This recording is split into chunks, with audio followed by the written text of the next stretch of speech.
The Brandon Aiyuk contract drama with the San Francisco 49ers has kind of been a thing ever since they lost in the Super Bowl, and he was complaining about a lack of targets that he got in that game, and now it has just been increased leading into training camp when he is holding out, then holding in, seen walking around the facilities, and he's been public with comments saying things like he would want to play for the Washington Commanders or the Pittsburgh Steelers if he were to get traded. But now we're getting an article from NBC Sports with a 49ers reporter, and basically I'm going to be able to sum it up in this video. So seems like the Washington Commanders and the Pittsburgh Steelers, it seems like that won't be happening for Aiyuk if a trade happens, as the Commanders remove themselves from trade talks and the Steelers decline to meet the San Francisco trade demand. So it doesn't mean that he's fully off the market, because NFL Network reported, yes, maybe a trade hasn't been finalized, but it seems far more likely that a trade will happen than it is likely that an extension will happen with the 49ers. They have to be smart with who they're paying,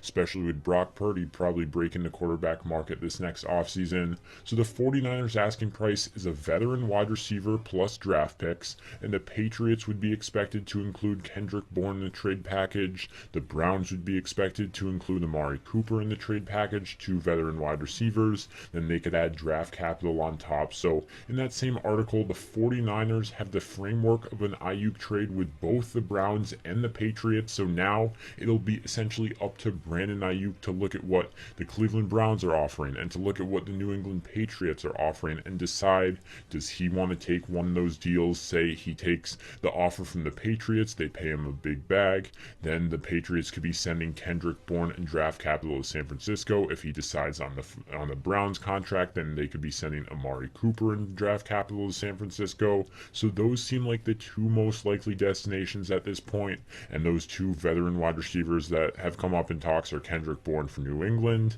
and then Amari Cooper for Cleveland. So if you're looking at all the situations, obviously if you want to have the ultimate goal of winning the Super Bowl, which he's been close to with the Niners but hasn't gotten over the finish line, the Niners would be the team to obviously stay with if you're picking between those three.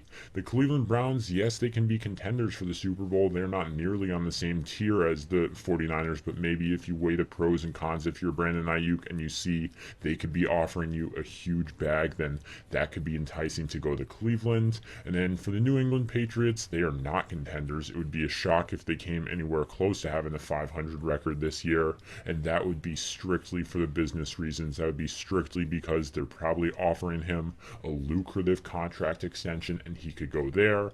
But it could be somewhat in Aiyuk's hands, and the choices could possibly be down to the Cleveland Browns and the New England Patriots, and the Niners, they could be getting an interesting player in return.